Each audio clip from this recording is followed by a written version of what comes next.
আসলে আল্লাহই ভালো জানে, আল্লাহ কারে কি দিবে আর কারে কতটুকু ভালো রাখবে, খারাপ রাখবে, এটা আল্লাহর উপরে নির্ভর করে। তো আল্লাহ চাইলে সব হয়, আল্লাহ না চাইলে কিছুই হয় না। আল্লাহ না চাইলে গাছের একটা পাতাও নড়ে না, তেমন আমরা তো মানুষ। তো আল্লাহরই হয়তো ইচ্ছা আমার এটা নিয়ে দিচ্ছে আল্লাহ। তো আলহামদুলিল্লাহ আমি অনেক খুশি। তো আমার মেয়েটা অনেক অসুস্থ, আমার দেওরের ছেলেটা অনেক অসুস্থ। তো আমি আর আমার যা হসপিটালে যাইতেছিলাম মেয়ে নিয়ে আর ছেলে নিয়ে। তো যাই হোক আমরা চলে আসলাম হসপিটালে। এখন এই যে হসপিটাল, এটা হলো আটরশি হসপিটাল। এটা যারা ভক্ত আছে অনেকেই চিনে জানে এই জায়গাটা। এটা আটরশি হসপিটাল। এটা মরিদ যারা আছে এখানে, প্রতি বছরে যে আটরশি মেলা হয় এখানে অনেক লোকজন আসে, অনেক বিরাট বড় মেলা হয়। তো আমাদের বাড়ি থেকে এটাই মানে কাছে কাছে না, ভালোই দূরে। এই যে হলো হসপিটাল।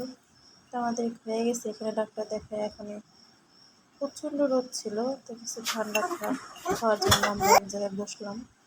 তো দেখেন আমার মেয়েটা কীভাবে নাচানাচি করতেছিল, খুবই খুশি হয়েছে।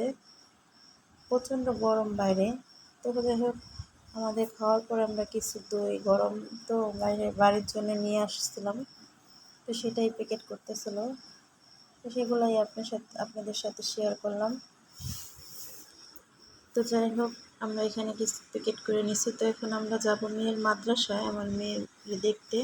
তো একটা অটো নিতেছিলাম, ছোট্ট একটা অটো, কারণ মেয়ের ওইখানে অর্ডার দেওয়া হয়নি। তো আমি কিছু খাবার কিনতে গেলাম, এখানে কাকাটা কিছু সাহায্য চাইলো, তো তাকে কিছু সাহায্য করলাম। তো এখানে আমাদের কেনাকাটা হয়ে গেছে, আমরা চলে আসলাম মাদ্রাসায়। তো এখানে অনেক বাচ্চারা ছিল, সবাই বসে আসছিল, এখানে রুম করা ছিল মাদ্রাসাটা। তো আমার মেয়ের দিচ্ছি বেশি দিন হয় নাই, তো বাচ্চারা খুবই ভালো। তো আমার মেয়ের কী কী খাবার দিলাম, অর্ডারের ভিতরে সব সাজাই দিলাম, মানে পুরো একটা দোকান হয়ে গেছিলো ওর। মানে যাতে দিছি এই কারণে যাতে ও থাকতে চায়, মানে খাবার দাবার খায়, মানে যাতে ওর খারাপ না লাগে, এই প্লেটটা ওর কিনে দেওয়া হয়েছে। তো আমরা এখান থেকে চলে আসলাম। তো আসার পরে দেখি যে আমাদের গাছে একটা মানে আমার কলা একদম পাইতে আসছে, মাঝখানে একদম হলুদ হয়ে গেছে।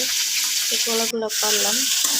তো আমার বাড়িতে কেউ নাই আজকে, আমার বড় মেয়ে আমার শাশুড়ি গেছে তার ভাইয়ের বাড়ি, আমার মেজো মেয়ে মাদ্রাসায়, আমার ছোট মেয়ের বয়স 1 বছর, আমরা একা 2 জন, আমার ছোট মেয়ের আমি বাড়িতে।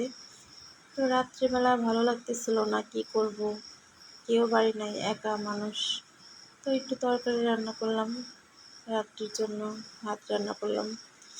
মানুষ থাক কিংবা না থাক, খিদা তো থাকবেই, খিদা তো লাগবেই, এটা তো আর কারোর জন্য বসে থাকবে না।